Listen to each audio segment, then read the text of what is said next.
Assalamualaikum warahmatullahi wabarakatuh. Berjumpa lagi bersama saya petani hidroponik Comal yang ada di ketinggian 11 mdpl jalur Pantura Comal Pemalang, Jawa Tengah. Kali ini saya ingin berbagi pengalaman bagaimana cara saya membuahkan tanaman anggur yang ditanam di dalam pot.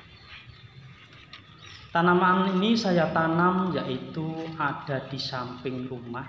Saya bentuk pondasi sekitar 50 cm, panjang 70 cm.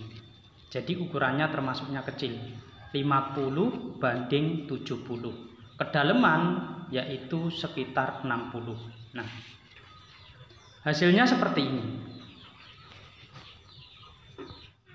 Kalau kita ingin mendapatkan hasil yang memuaskan, memang untuk menanam anggur itu kalau ingin hasilnya memuaskan, alangkah baiknya kita tanam di tanah. Tetapi karena keterbatasan tempat, maka kita menggunakan yaitu pot agar supaya bisa dipindah ke sana kemari dan tetap bisa menikmati hasilnya. Ini tanaman anggur jenis Jupiter yang saya tanam dan saya buahkan seperti ini. Lalu bagaimana cara saya membuahkan tanaman di dalam pot? Nanti akan saya bahas. Ini juga saya sistem seperti itu. Ini sudah ada buah dan ada bunga. Yang buah pertama juga sudah saya ambil kemarin, pas kebetulan bersamaan dengan ninel. Ini juga sudah ada bawa bunga lagi. Jenis-jenis seperti ini memang sangat mudah untuk dipelihara, tetapi kekurangannya yaitu buahnya memang tidak terlalu besar dibandingkan buah anggur lainnya. Maka dari itu, bagi teman-teman yang menanam tanaman anggur Jupiter jangan kaget. Ini saya buka apa adanya. Memang tanaman Jupiter itu buahnya nggak bisa besar. Untuk ukuran tandan juga sedang, tetapi untuk rasa kualitasnya sangat bagus, manis. Dan juga rasanya seperti permen karet, mempunyai ciri khas tersendiri. Kenapa begitu banyak orang menyukai jenis anggur Jupiter? Karena tanaman tersebut mudah dibuahkan dan mudah untuk dipelihara. Hanya masalahnya satu, yang sering menyerang penyakit pada daunnya, yaitu daunnya sering kena karat daun. Nah, ini tanaman anggur yang ingin saya praktekkan, tetapi ini jenisnya beda. Nah, ini yaitu jenis akademik, ya, jenis AK. Usia tanaman ini adalah 2,5 bulan. Dia sudah mencapai tinggi yaitu sekitar 3,5 meter. Nah, kondisinya seperti ini. Batangnya sudah sebesar pensil dan tunas batnya juga bagus sekali. Nah, ini tunas batnya bagus sekali. Dengan usia 2,5 bulan sudah menghasilkan seperti ini. Karena ada pemupukan yaitu pupuk yang mengandung fosfat yaitu TSP, sehingga pertumbuhan batang dan tunas bat juga sangat luar biasa seperti ini. Nah, nantinya akan saya pangkas untuk jadikan primer. Nah, sering saya jelaskan mana tunas bat dan mana tunas air. Nah, ini adalah tunas bat dan ini adalah tunas air. Jika teman-teman ingin membuat percabangan, ingin menggunakan tunas air, itu lebih cepat karena tunas air sudah panjang seperti ini. Tetapi kalau kita menunggu tunas bat itu lama. Seandainya bisa juga hanya beberapa saja, kecuali kita menggunakan metode pemaksaan dengan cara Durmek. Tetapi kalau tunas-tunas masih muda seperti ini juga kurang bagus. Alangkah baiknya kita gunakan tunas air agar supaya keseimbangan pada tanaman itu terjadi. Ini nantinya akan saya pangkas dari bawah itu 1 meter, saya jadikan primer. Nah, Saya pangkas di sini. Ini nantinya akan saya jadikan primer karena tanaman tersebut ini ada di dalam pot. Nah, jadi untuk membuat primer besar di dalam pot, kita gunakan ukuran 1 meter seperti ini. Nah, kenapa sering saya katakan tunas air waktu masa pertumbuhan jangan dibuang? Tujuannya juga bisa seperti ini. Ketika kita menginginkan tanaman tersebut, maka baru kita pecahkan tunas buahnya. Nah, ini sisanya nanti bisa digunakan untuk grafting juga bisa, karena ini tanaman sudah cukup umur dan pertumbuhannya bagus. Untuk tunas bud juga sangat bagus sekali untuk grafting selanjutnya. Nah, kembali ke sini, ini 1 meter. Nah, sudah saya potong, saya sisakan 1 meter. Nantinya pasti akan pecah 2 mata tunas di atas, dan 2 mata tunas inilah yang nantinya akan saya jadikan sekunder. Ini nanti akan pecah, dan yang paling di atas pasti akan pecah. Biasanya kalau tanaman sudah siap dalam pemupukan akan menghasilkan buah juga. Karena ini tanaman saya tanam di dalam pot, kita mencoba mengkerdilkan. Berikut cara saya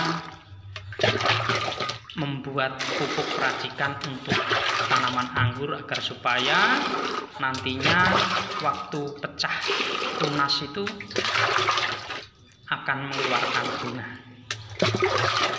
Nah, ini saya gunakan ember 10 liter karena ini tanaman dalam pot, maka saya gunakan ember 10 liter dan juga usia tanaman tersebut masih muda, yaitu 2,5 bulan dihitung dari grounding.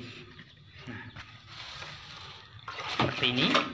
Kenapa tidak saya gunakan kaleng cat yang kecil seperti ini, yang ukuran 5 kilo, cat 5 kilo, karena ini tanaman saya tanam dalam pot, usianya juga masih relatif muda. Nah, ini pupuk-pupuk yang biasa saya gunakan untuk pembuahan, khusus pembuahan, yaitu boron, MKP, dan Keno 3. Cara meraciknya saya gunakan timbangan, karena timbangan itu lebih akurat. Kalau menggunakan cendok itu kira-kira, jadi kalau ada melesetnya itu biasa. Tetapi kalau kita menggunakan timbangan, takaran lebih akurat dan hasilnya lebih maksimal. Nah, seperti ini. Saya nolkan dulu agar supaya timbangannya lebih akurat dan pas. Ini saya ambil yaitu karate boron. Nah, saya ambil dengan ukuran 24 gram. Karena ini takarannya untuk 1 pohon. Ingat, ukuran ini digunakan untuk 1 pohon, bukan untuk beberapa pohon. Maka dari itu teman-teman harus benar-benar memahami ini untuk takaran 1 pohon. Banyakkan, maka harus dikurangin biar pas tepat 24 gram. Nah, setelah itu kita tuang pada air. Kemudian saya gunakan Keno 3 putih, yaitu ukurannya 20 gram. Seperti ini, 20 gram. Ini saya gunakan sendok teh. Kalau teman-teman melihat kok kelihatannya banyak sekali, ini sendok teh, makanya 1 sendok tehnya itu terlihat sering mengambil sehingga terlihat banyak. Nah, ini 20 gram. Dan untuk MKP saya gunakan 12 gram. Nah, saya ulangi. Boron saya ambil 24 gram. Keno 3 saya ambil 20 gram dan MKP saya ambil 12 gram. Lalu setelah tercampur seperti ini pada air 10 liter kita aduk agar supaya pupuk yang kita gunakan cepat larut. Nah, ini jenis-jenis pupuk yang mudah larut pada air. Berbeda kalau kita menggunakan pupuk Posca, dia sangat lama sekali.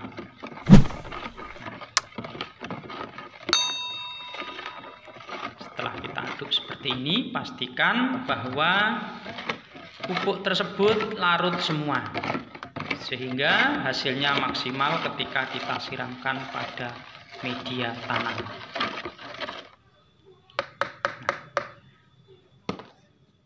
Nah, setelah teraduk merata, kita siramkan pada tanaman. Nah, ini air 10 liter yang saya larutkan satu paket tadi untuk khusus satu tanaman, bukan untuk banyak tanaman. Dan ini ember yang kecil. Ember kecil biasanya saya gunakan untuk pohon yang besar. Karena ini pohonnya masih kecil, maka saya gunakan air 10 liter. Nah, ingat, perbedaan di sini kalau nutrisi kita larutkan semakin banyak air, maka kandungannya berbeda. Semakin sedikit air, kandungannya semakin tinggi. Kalau semakin banyak air, kandungannya juga berbeda, semakin sedikit. Maka dari itu, saya gunakan penyiraman satu gayung seperti ini. Nah, satu gayung seperti ini. Tetapi ini saya lakukan tiap hari. Kenapa tiap hari? Karena saya berharap nutrisi yang satu paket ini memang untuk satu tanaman, tidak untuk beberapa tanaman, sehingga hasilnya maksimal. Seandainya 10 liter ini saya tuangkan semua ke media, sedangkan media tersebut adalah media pot, berarti kita membuang percuma nutrisi tersebut. Maka dari itu saran saya, siramkan satu hari satu gayung, satu hari satu gayung, sehingga nutrisi dapat terserap bagus, pertumbuhan juga maksimal. Maka dari itu kita harus benar-benar memahami cara pemupukan yang benar agar supaya hasil tanaman kita bagus dan mendapatkan hasil yang maksimal serta tidak membuang-buang nutrisi yang kita buat. Karena ini saya gunakan kaleng cat 25 liter, maka kita harus berhemat nutrisi dengan cara seperti tadi. Satu paket kita siramkan untuk satu tanaman dengan cara bertahap. Cukup sekian video dari saya, semoga cara ini bisa memberi gambaran atau masukan buat teman-teman yang lagi hobi-hobinya menanam tanaman anggur. Jika ada tutur kata dan penyampaian yang tidak berkenan di hati, saya minta maaf yang sebesar-besarnya. Jangan lupa subscribe, like, komen, nyalakan lonceng notifikasi agar supaya tidak ketinggalan video-video dari petani hidroponik Jombang. Dan juga semoga channel ini menjadi channel yang berkah, bisa memberi manfaat bagi para pemirsa. Wassalamualaikum warahmatullahi wabarakatuh.